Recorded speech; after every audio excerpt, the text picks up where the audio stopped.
So this is my fix for Suicide Squad. I know it's been done to death, but for me, I never hated the film. This is more of what I would have done since I came up with in some group chat with my mates.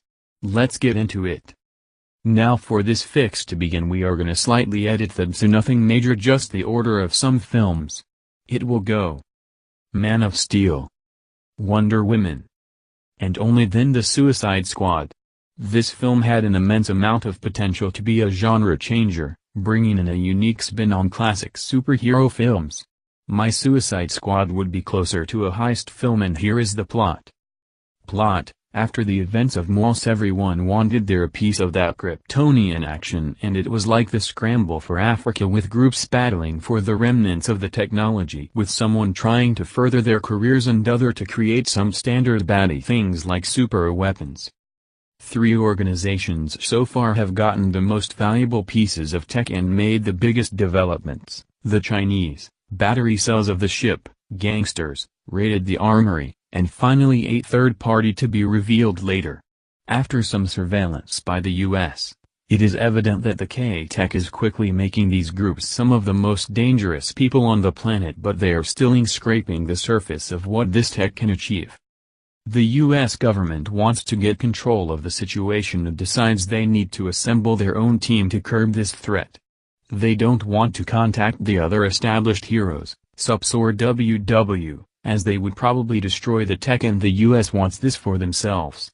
They don't want to use their own resources, as it could start a war with China if US troops storm their compound. To the gangsters' new tech which they acquired cost too many lives so retrieved and draw too many eyes on a situation the US doesn't want to get out to the public, the fact that so much dangerous tech is unaccounted for. So they decided to enlist a team of villains. If it goes wrong they blame them, etc. Same the reasons explained by the original movie. The team would be Captain Boomerang because he is a master thief, Waller moves him from regular prison. Deadshot because he is a stone-cold killer, in this rendition Batman doesn't capture him but rather the US hires him. Killer Croc because he is a tank, they already have him captured, someone will call him Alone from Indian Hill.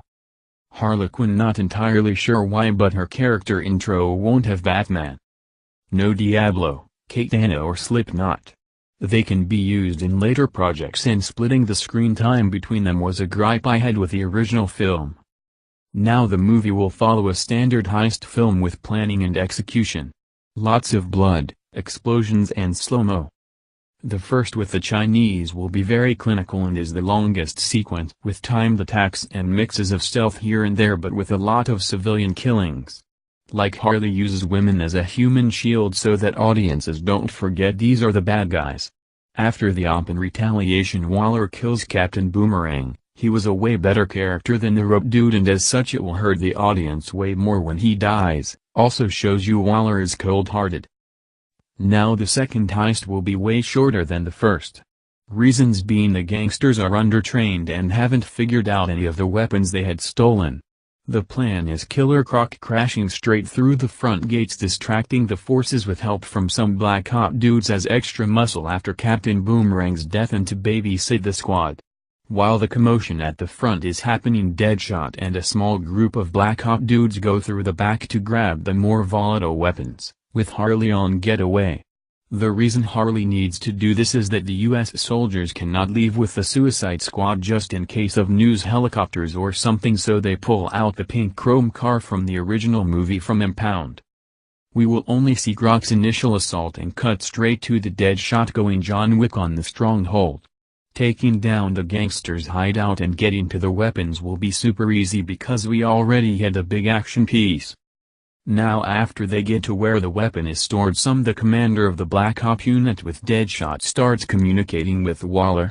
As this happens, the sounds of gunshots, screaming and fighting from outside slowly gets quieter and quieter, but not obviously. Nobody in the room really notices. The boom, we see Killer Croc burst through the door. He is face down, they roll him over and his face is bloody, teeth missing, and then the camera pans to a batarang plunged in his chest. Deadshot screams fuck, the lights begin flickering, the Black Ops dudes are SHing themselves. Then boom, the ceiling crashes in classic Batman style. He lies shrouded in darkness and slowly stands, but we can see his suit and fists are drenched in blood. And then here we will the warehouses scene from BVS kinda fight with the CIA dudes. Deadshot grabs the main piece of tech and bolts. One of the CIA dudes points their gun at him, telling him he's a coward and threatens to put him down, and he says in return if you are gonna take him on in his city you are gonna need more than an M15 and a death wish. The camera pans to Batman, still not fully in focus. He is lifting a soldier with one hand clear above the ground, choking him out, showing he's strong as SHT. His white eyes glow as he turns to Deadshot.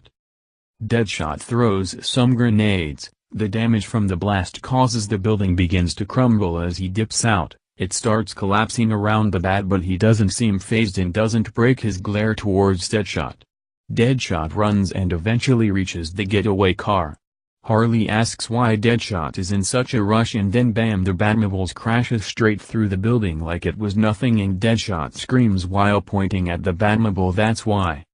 Harley gets visibly excited while saying Pudding would have loved this before punching it. This will be a car chase scene like in the movie, just instead of Joker and Harley. It's Harley and Deadshot. Harley asks Deadshot to grabs the wheel. She pulls out a massive gun, cannon, from the back seats, leans out of the car window and shoots it at the Batmobile. The first shot hits the car, explodes and has zero effect except some of the car is on fire. She says something like Betsy always got the best toys but never the best plans. She then turns the gun to a nearby building, blasts it. We see the Batmobile drift, go back, and a shadowy figure launch out and glide towards the building, a la Arkham Knight. Batman is forced to turn around and help the civilians.